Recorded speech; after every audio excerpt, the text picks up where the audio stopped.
जय हिंद दोस्तों। आज हम लोग बिजनेस स्टडी एंड मैनेजमेंट का न्यू चैप्टर स्टार्ट कर रहे हैं, बिजनेस एनवायरनमेंट। आज के वीडियो में हम लोग दो टॉपिक कवर करेंगे। Number 1 meaning of business environment and number 2 हमारा features of business environment. Features को हम कैरेक्टरिस्टिक्स भी बोल सकते हैं और नेचर भी बोल सकते हैं, तीनों सेम है। तो बिना वेट किए हम लोग टॉपिक में आते हैं। नंबर 1 है हमारा मीनिंग ऑफ बिजनेस एनवायरनमेंट। तो फर्स्ट पॉइंट है हमारा meaning of business environment. Business environment is the surrounding in which business exist. इसका मतलब क्या है? इसका मतलब ये है कि आपके बिजनेस के सराउंडिंग में, आसपास में जो भी चीज़ है, अगर वो आपके बिजनेस को अफेक्ट करता है तो ये है हमारा बिजनेस एनवायरनमेंट। वो अफेक्ट जो हुआ वो पॉजिटिव भी हो सकता है, नेगेटिव भी हो सकता है।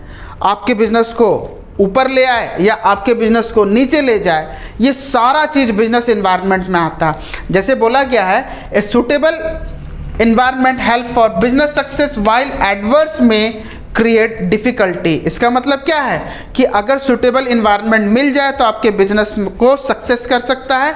अगर उसका एडवर्स अगर आया, अगर विपरीत आया, अपोजिट अगर बिजनेस एनवायरनमेंट हुआ आपके बिजनेस के अकॉर्डिंग, तो आपका बिजनेस को वो डिफ़िकल्टीज़ में लेके आ जाएगा। ठीक है, तो इसीलिए बिजनेस एनवायरनमेंट को समझना बहुत ज़्यादा ज़रूरी है अगर एक बिजनेस को सक्सेस करना है तो बिजनेस एनवायरनमेंट एग्जैक्टली समझे कैसे?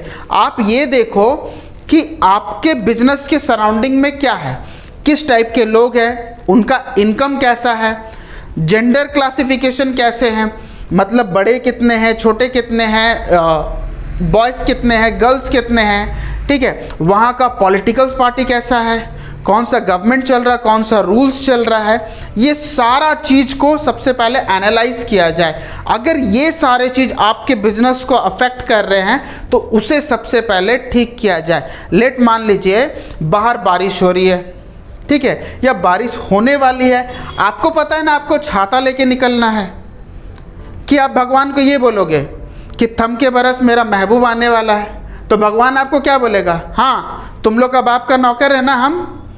तुम बोल रहा है तेरा महबूब आने वाला है और उस तरफ बोल रहा मेरा यार हंस रहा है, बारिश की जाए। बताओ कैसे होगा? खैर, जोक था। एक एग्जाम्पल के तौर पे हम लोग लेंगे कि स्टारबक्स तो आप नाम सुने होंगे, कॉफ़ी शॉप है, बहुत एक्सपेंसिव कॉफ़ी बनाता है। अगर वो एक बस्ती में ओपन हो जाए जहाँ का इनकम सोर्सेज बहुत ही कम रहता है, आप लोग जानते हो, ठीक है, वहाँ पे अगर ये कॉफ़ी शॉप खुल जाए तो दो दोस्त जाते हैं कॉफ़ी पीने के लिए। सबसे पहले मेन्यू जब उनके हाथ में आता है तो वो देखते हैं कि सबसे सस्ता कॉफ़ी जो है ना वो 150 रुपया का है। तो दोनों एक दूसरे को देखते हैं ऐसे नज़र से कि क्या बोले, जैसे लगता किडनी मांग लिया हो। दोनों एक दूसरे को देखे और ऐसे बोल रहे हैं, भाई अपना तो घर जाएगा इसमें, एक काम करते हैं, निकलते टपरी में जाएंगे, 20 का चाय खरीदेंगे, दोनों भाई मिलके पियेंगे, यहाँ पीना हम लोग का नको रे बाबा। तो सिंपल सा चीज़ है, स्टारबक्स पे उन लोग ये कॉफ़ी पी पाएंगे क्या? उन लोग का इनकम उतना ज़्यादा नहीं है। तो अपने सराउंडिंग में हमें ऐसे ही देखना है कि इस जगह पे हमारा बिजनेस होना चाहिए कि वो हमें अफेक्ट ना करे।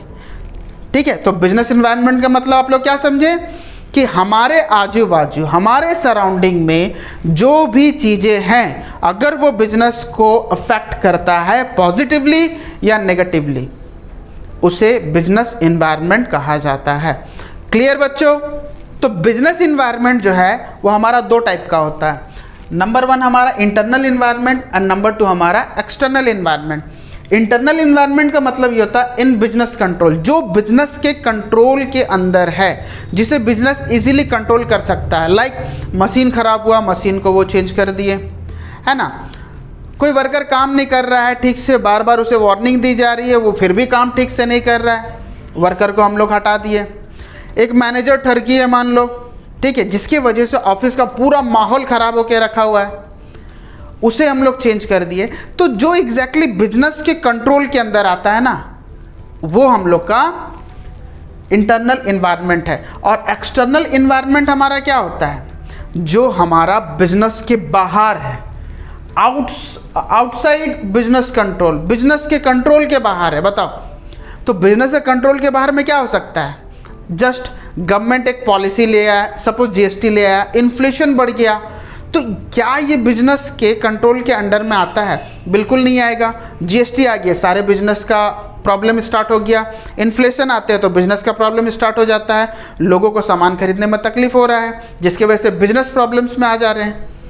तो जितना भी हम लोग का आउटसाइड बिजनेस कंट्रोल है, ये हमारा एक्सटर्नल इन्वायरमेंट में आता है। क्लियर बच्चों? तो सेकंड पॉइंट है हमारा external environment, outside business control, जो बिजनेस के कंट्रोल में नहीं है। ठीक है, सपोज गवर्नमेंट कोई पॉलिसी लेके आ गया, जीएसटी लेके आ गया, ठीक है, जिससे क्या हुआ, सारा बिजनेस थोड़ा सा प्रॉब्लम में आ गई। इन्फ्लेशन आ गया, इन्फ्लेशन का मतलब क्या होता है? महंगाई। तो ये एग्जैक्टली बिजनेस के कंट्रोल में नहीं होता, वो बिजनेस के बाहर होता है। ठीक है, तो जो कंट्रोल हमारे बिजनेस के अंदर में है ही नहीं, उसे बोला जाता है हमारा एक्सटर्नल इन्वायरमेंट। एग्जाम्पल के तौर पे अभी ट्रेंडिंग चल रहा था बाइकॉट पठान, बाइकॉट पठान। ठीक है, उसमें हम लोग क्या देखें कि सभी ने बाइकॉट किया, तो थिएटर का क्या हाल हुआ? थिएटर के बिजनेस को अफेक्ट किया। तो क्या ये बिजनेस के अंडर कंट्रोल था क्या? बिल्कुल भी नहीं। तो ठीक उसी तरीक़ा से अगर कोई सोसाइटी किसी को बाइकआउट कर रहा है तो वो कंट्रोल बिजनेस के अंदर में नहीं आता, उसे हम लोग कंट्रोल बिल्कुल भी नहीं कर सकते। इसीलिए एक्सटर्नल इन्वायरमेंट में बोला गया है आउटसाइड बिजनेस कंट्रोल। क्लियर हुआ बच्चों? नहीं समझ में आया? और एक एग्जांपल लो, अभी लॉकडाउन आया था ना, क्या हुआ? उसमें सारे बिजनेस ठप हो गए। तो क्या ये बिजनेस के कंट्रोल में था क्या ये सब चीज़ें? बिल्कुल भी नहीं। ये तो एक गवर्नमेंट पॉलिसी था जो सब अपने घर के अंदर बंद हो गए। तो जो बिजनेस के कंट्रोल में ना हो उसे ही बोला जाता है हमारा एक्सटर्नल इन्वायरमेंट। अब तो क्लियर हो गया? तो बिजनेस इन्वायरमेंट में हमारे सराउंडिंग में जो जो चीज़ें आए, ये एग्जैक्टली क्या प्रेडिक्टेबल है? बाहर से हम लोग ये देख पा रहे हैं कि हमारा फ्यूचर में क्या क्या प्रॉब्लम्स आ सकती है, लेकिन हाँ, एक चीज़ हम लोग प्रेडिक्ट कर सकते हैं कि अगर प्रॉब्लम आए तो हमें फेस करने के लिए बहुत सारे टूल्स की ज़रूरत होंगे। तो सबसे पहले हमें क्या करना है? इन्वायरमेंट स्कैनिंग करना है। इन्वायरमेंट स्कैनिंग हमारा बिजनेस का टूल्स के ऊपर में डिपेंड है। TWOS tools, T for threat, W for weakness, O for opportunity and S for strength. इससे हमें क्या पता चल रहा है बिजनेस इन्वायरमेंट से कि हमें थ्रेट क्या मिल रहा है? थ्रेट हमें ये मिल रहा है कि हमारा बिजनेस किस तरीक़ा से डूब सकता है। ऐसा भी हो सकता है कि हमारा ओपोनेंट में ठीक पास में ही एक कंपटीटर खड़ा हो जाए। हमारा वीकनेस पता चल रहा है कि दूसरे का बिजनेस इतना अच्छा क्यों चल रहा है, हमारा इतना अच्छा क्यों नहीं चल रहा है। तो वीकनेस हमें पता चलता है। अपॉर्चुनिटीज़ मिलते हैं कि हमारा बिजनेस आज कहाँ है, कल कहाँ पे होगा। और हमारा स्ट्रेंथ पता चलता है कि हमारा बिजनेस इतना सक्सेसफुल क्यों है। तो इससे हमें क्या पता चलता है कि हमारा इन्वायरमेंट स्कैनिंग अगर हम लोग कर ले तो बिजनेस इन्वायरमेंट से हम लोग को ये पता चल जाए कि हमारा बिजनेस कितने अच्छे से स्प्रेड कर सकता है। इसे एक एग्जांपल अगर हम लोग देखें, देखो जब लॉकडाउन हुआ था छोटे बिजनेस को सबसे ज़्यादा इफेक्ट किया, लेकिन सबसे ज़्यादा घर में कौन बैठे रहा? एक टीचर और एक स्टूडेंट। टीचर का बिजनेस को इफेक्ट किया, उन लोग का क्लास ढंग से नहीं चल रहे थे, और स्टूडेंट्स का एजुकेशन को इफेक्ट किया। तभी ये जो ऑनलाइन एजुकेशन जो है इतना ज़्यादा स्प्रेड हुआ है। आज हम लोग ऑनलाइन एजुकेशन को देख पा रहे हैं कि कितना ज़्यादा स्प्रेड है, और ऑनलाइन एजुकेशन से हम लोग सीख भी पा रहे हैं, और एक ट्यूटर ऑनलाइन एजुकेशन में अच्छे तरीके से पढ़ा भी पा रहा है। तो इन्वायरमेंट स्कैनिंग से हमें ये पता चल गया कि फ्यूचर में अगर फिर से लॉकडाउन अगर हो जाए तो बच्चे को परेशान होने का ज़रूरत नहीं है, ना एक अच्छे टीचर को ही परेशान होने का ज़रूरत है, क्योंकि आज के डेट में इतने सारे प्लेटफॉर्म आ गए हैं कि ऑनलाइन एजुकेशन अच्छे से प्रोवाइड भी किया जा रहा है और बच्चे ऑनलाइन एजुकेशन अच्छे से ले भी पा रहे हैं। तो इन्वायरमेंट स्कैनिंग से हमें क्या पता चला यहाँ पे कि आने दो लॉकडाउन, कोई दिक्कत नहीं है, हम लोग उसके लिए तैयार हैं। पॉइंट टू स्टार्ट करने से पहले आपको ये बोल दूं कि अगर हमारे वीडियो से आपको थोड़ा भी वैल्यूज़ मिलता है, हमारा वीडियो आपको अगर समझ में आता है, तो प्लीज़ आप लोग लाइक कीजिए, सब्सक्राइब कीजिए, बेल आइकन को प्रेस करके नोटिफिकेशन ऑन कर लीजिए और अपने जूनियर्स के साथ और अपने फ्रेंड्स के साथ ज़रूर शेयर करें हमारा वीडियो।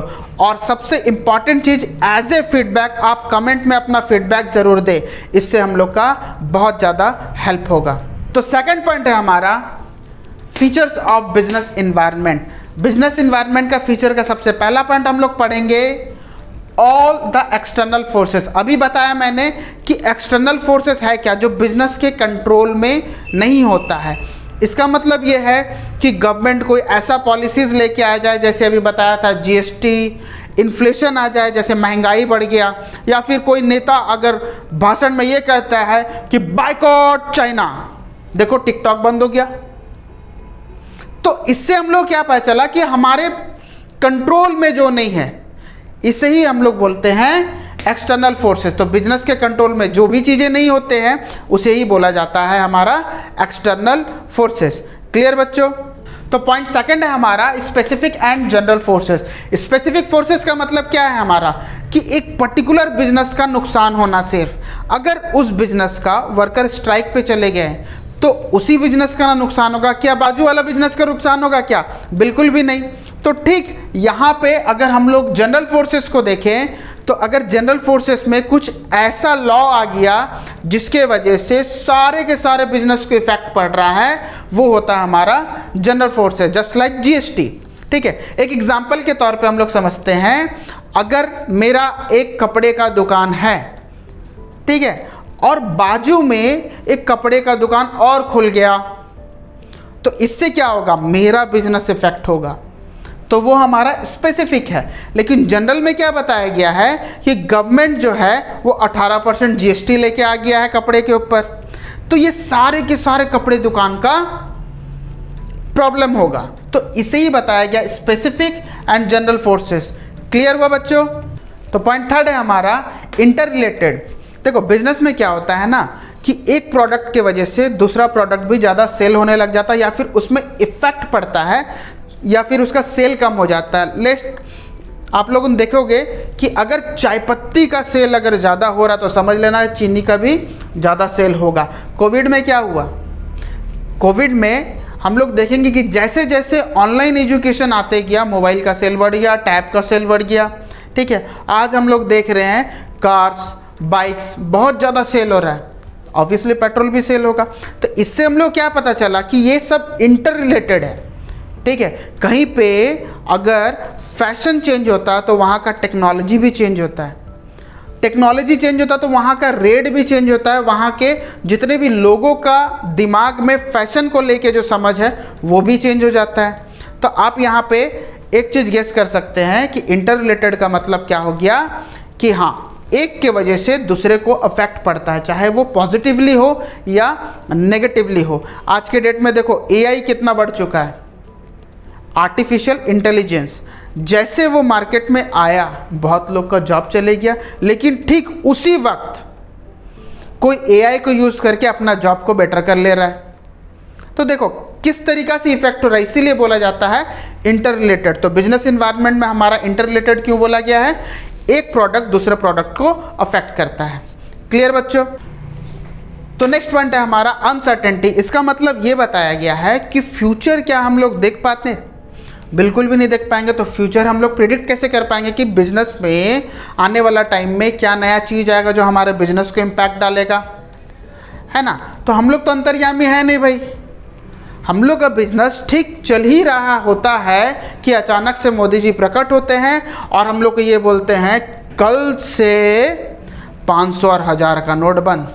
देखो उसके बाद क्या होता है, सब बैंकों के लाइन में लग जाते हैं, बिजनेस तो ऐसे ही बंद है और ऊपर से लाइन में लग जाते हैं। पूरा बैंक शौचालय बना पड़ा हुआ, पूरा लाइन लगे हुए सब।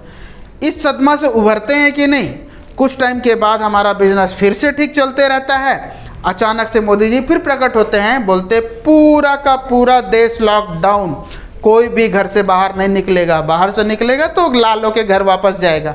तो सोचो कितना सारा चीज़ है, हम लोग फ्यूचर प्रिडिक्ट कर ही नहीं पाएंगे। प्रिडिक्ट अगर कर भी लेते हैं तो कुछ ना कुछ ऐसा आता है जो बिजनेस को हार्म करेगा, तो उसके लिए हमें तैयारी करनी हो सकती है। लेकिन फ्यूचर जो है वो अनसर्टेन है, इसीलिए बिजनेस इन्वायरमेंट को अनसर्टेन बोला गया कि फ्यूचर में क्या होगा ये किसी को नहीं पता।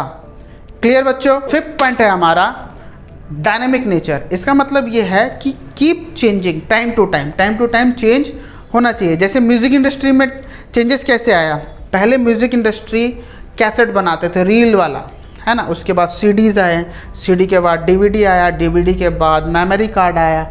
आज देखो ना कितना आसान हो गया है, मोबाइल पे ही क्लाउड दे दिया गया है, जिसको ऑनलाइन म्यूज़िक सुनना है वो ऑनलाइन म्यूज़िक आराम से सुन लेता है। ठीक है, कहीं पे डाउनलोडिंग का सिस्टम नहीं है, कहीं से लेके आने का सिस्टम नहीं है, कुछ भी नहीं। ठीक है, ठीक उसी तरीक़ा से हम लोग ये देख सकते हैं कि थिएटर में आज के डेट में क्या था और पेंडेमिक में क्या था, कैसे चेंजेस आया। देखो पेंडेमिक में जैसे ही पता चला कि थिएटर में मूवी रिलीज़ नहीं होगी, वैसे ही OTT पे उन लोग रिलीज़ करने लग गए। नेटफ्लिक्स हो गया, अमेज़ॉन प्राइम हो गया, G5 हो गया, MX प्लेयर हो गया, कितने सारे OTT प्लेटफॉर्म आ गए जिसमें हमारा मूवी रिलीज़ हो रहा है। तो देखो किस हिसाब से चेंजेस आ रहे हैं, इसीलिए बिजनेस इन्वायरमेंट को हमारा डायनामिक इन नेचर बोला गया है। क्लियर बच्चों। तो नेक्स्ट पॉइंट है हमारा कॉम्प्लेक्स। बिजनेस इन्वायरमेंट इतना ही कॉम्प्लेक्स है ना, हम लोग फ्यूचर प्रिडिक्ट कर ही नहीं सकते एग्जैक्टली। इतना ही ज़्यादा कॉम्प्लेक्स है कि फ्यूचर में क्या आने वाला जो हमारा बिजनेस को ख़राब कर देगा या अच्छा कर देगा ये हमें पता चलता ही नहीं, इसीलिए बिजनेस इन्वायरमेंट को कॉम्प्लेक्स बोला गया है। देखो कितना अच्छा बिजनेस चल रहा था, टॉर्च का, रेडियो का, CD का, कैसेट का, कितना अच्छा बिजनेस चल रहा था। अचानक से मोबाइल बाबा प्रकट हुए, सबका बिजनेस ख़त्म। तो फ्यूचर में ऐसा क्या आएगा हम लोग को ये पता ही नहीं है। ठीक है, गवर्नमेंट क्या पॉलिसीज़ लेने वाली है ये हम लोग को पता नहीं है। ठीक है, फ्यूचर में किस टाइप के बिजनेस आएंगे, आज AI टूल्स आ गया, वो क्या करेगा हम लोग को पता नहीं है। इस बिजनेस इन्वायरमेंट इतना ही ज़्यादा कॉम्प्लेक्स हो गया है कि हमें पता ही नहीं चलता है कि फ्यूचर में क्या होने वाला है, इसीलिए बिजनेस इन्वायरमेंट को कॉम्प्लेक्स बोला गया है। क्लियर। नेक्स्ट पॉइंट है हमारा रिलेटिविटी। इसका मतलब ये है कि अलग अलग जगहों पे अलग अलग तरीके से बिजनेस इन्वायरमेंट काम करता है। लेट मान लो USA में किंडर जॉय बैन है, पता है आप लोग को, और इंडिया में ये बहुत ज़ोर शोर से चलता है। ठीक है, एक एग्जांपल और देते हैं आप लोग को, जापान में मोटा होना ही बैन है। अगर आप मोटा हो गए तो आपको जेल भी हो सकता है, जुर्माना भी हो सकता है। और इंडिया में अगर ये चीज़ लग जाए तो देखो फिर कितने लोग अंदर जाते, कितने लोग टैक्स देते एक्स्ट्रा। ठीक है, ठीक उसी तरीक़ा से अभी हम लोग जस्ट 4G से 5G कन्वर्ट हुए हैं। 4G और 5G AG OG लोजी सुनोजी में ही अटके पड़े हैं, वहाँ पे USA 6G लॉन्च करने वाला है। तो इसीलिए रिलेटिविटी बताया गया है कि एक देश में बिजनेस इन्वायरमेंट कैसे काम करता है, दूसरे देश में कैसे काम करता है, इसे ही रिलेटिविटी बोला गया है। क्लियर बच्चों। तो बिजनेस इन्वायरमेंट का हमारा 7 का 7 फीचर्स हम लोग यहाँ पे कंप्लीट करते हैं। तो नेक्स्ट वीडियो आने तक तब तक इसे पढ़ लो बे, तब तक स्टे ट्यून और जय हिंद।